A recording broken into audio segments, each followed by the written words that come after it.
Good morning, students. My name is Akash Tiwari and I welcome you all in today's class.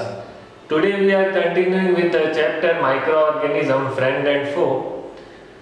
We are in this chapter we have covered about the microorganism. We have seen the friendly microorganism and we were seeing about the harmful effects of microorganism, where we have seen about the diseases.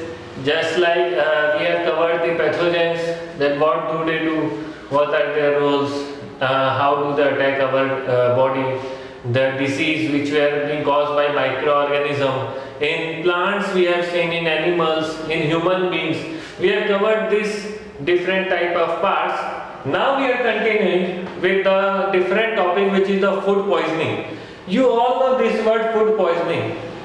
Why do this happen? Because the food which you eat, sometimes what happens in that food, when, for example, in the previous part I was telling you that whenever the housefly comes, what do? They bring the microorganism which are being struck to their body, and when these microorganisms sit on the food that we eat, then we get sick, because the food which were containing the microorganism, what do? They spoil the food. Okay, so that's why we were saying that you should cover the food properly. Food should be covered. Food should not be kept open, so that microorganism or insect may get into it and spoil the food. So that's why we are saying that cover the food. Now here what we are going to deal about the food poisoning. Let's see. Food poisoning occurs due to eating that food in which microorganism attack and spoil the food.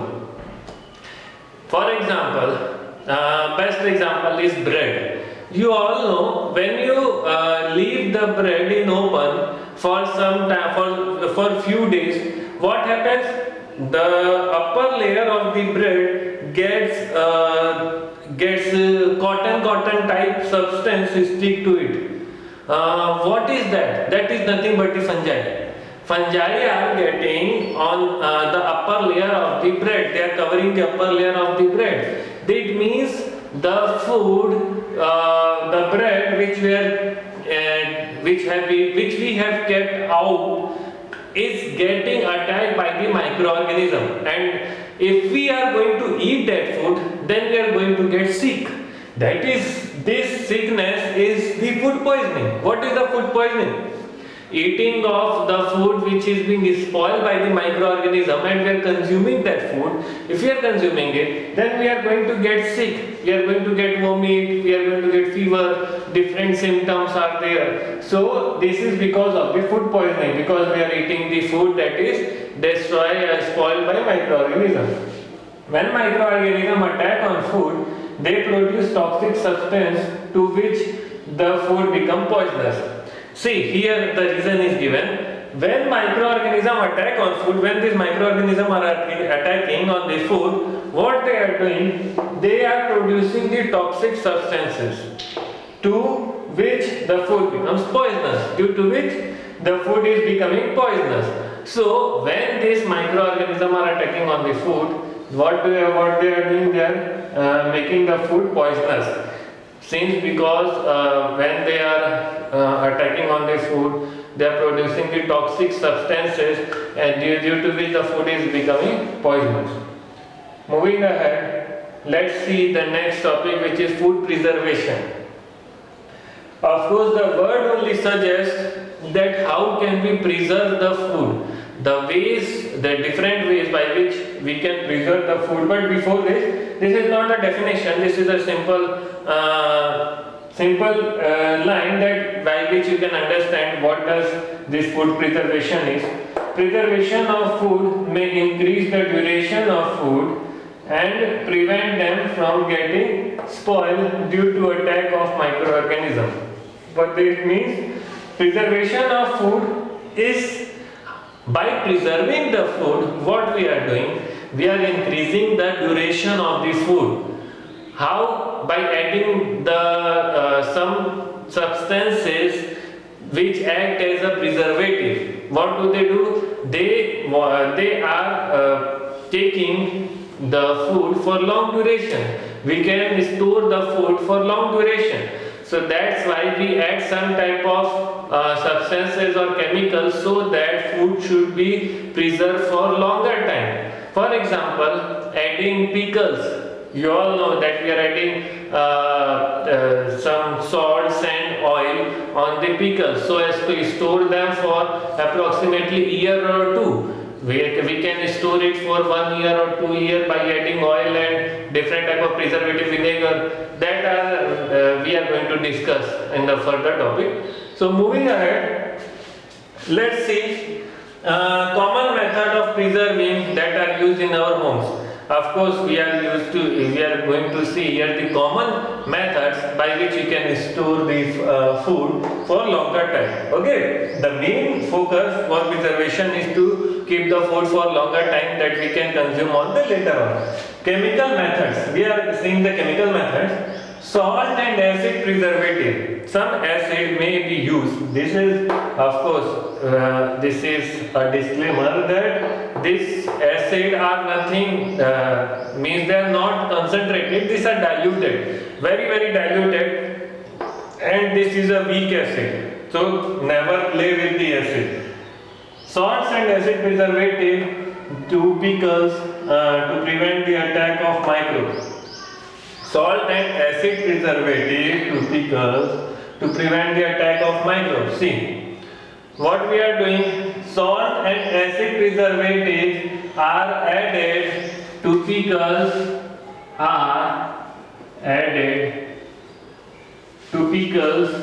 to prevent the attack of the microbes. Okay, see what happens whenever we are adding salt and acid.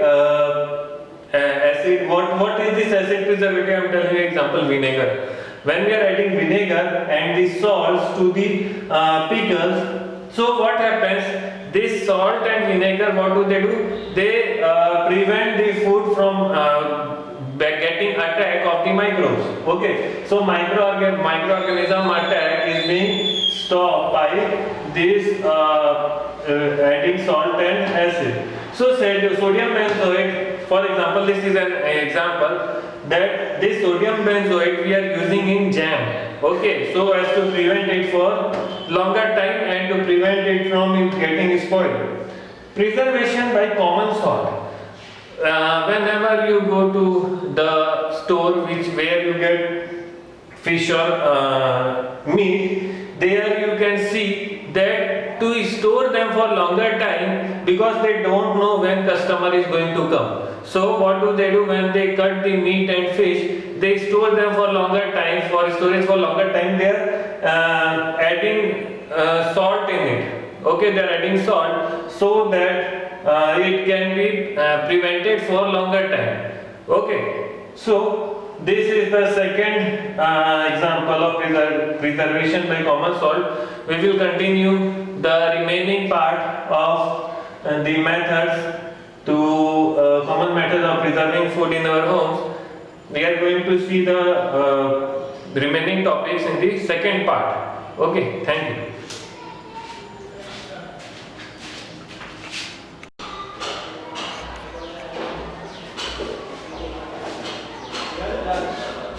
In this part, we are continuing with the preservation, the various types of preservation which were used when we are continuing with our chapter microorganisms. So, preservation by sugar. Sugar reduces moisture content, which reduces the growth of bacteria which spoil the food. What is the role of sugar in preservation? Sugar reduces the moisture content. Normally, what does the sugar do? It reduces the moisture content which are present in the substances. Because of this, see, microorganism can survive very easily in the moisture content. If there is moisture present in particular substance, then it can survive very easily. But if we reduce the moisture content, then it becomes very difficult for this microorganism to survive in such type of condition.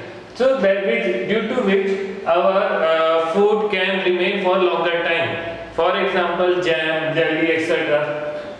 Preservation by oil and vinegar. When we use oil and vinegar, it prevents the spoilage of food because it becomes very difficult for bacteria to survive in such conditions. When we use oil and vinegar, normally what happens, it prevents the spoilage of food. Okay, because it becomes, due to this, the conditions become very non-suitable for microorganism to survive. See, the acid, actually vinegar is nothing but the content of the acid. So to survive in such a condition, it becomes very difficult for this bacteria to survive in such conditions. Okay, similarly oil. What do the oil do? Pour when we pour oil in any substance. What do they do? It makes the layer, and because of this layer, none of the substances can enter into it, due to which microorganism cannot attack in such conditions. Next, moving ahead, hot and cold treatment. What does this mean? By either boiling the substance or cooling the substance. This is the main thing. We all know that. Yes, very important point. That when we boil any substance, normally it kills all the microorganisms present in that substance. And here comes the very important process known as pasteurization. What is pasteurization? When this is the process in which milk is heated up to 70 degrees Celsius for 15 to 20 seconds, and when we are heating it up to 15 to 20 seconds at 70 degrees Celsius, and then we have to cool it down suddenly. After heating up to 70 degrees Celsius, then we have to suddenly cool it down. We are not going to allow it to remain in the air and then it is going to get cool. No, we have to suddenly put it into the freezer, the deep freezer. By storing it in the refrigerator or even the freezer, whichever coldest part we have to pour in it. This process is known as pasteurization, and the particular milk is known as the pastured milk. What happens here? Because since we are heating it and we are not allowing the microorganism to enter it, and we are suddenly cooling it, because of this process, heating and cooling process, the microorganisms are not able to survive. So this process is known as pasteurization, and this milk is pastured milk. So this was all the preservative method or the ways by which we can preserve our food. Okay, so we will continue with the next topic in the next video. Thank you.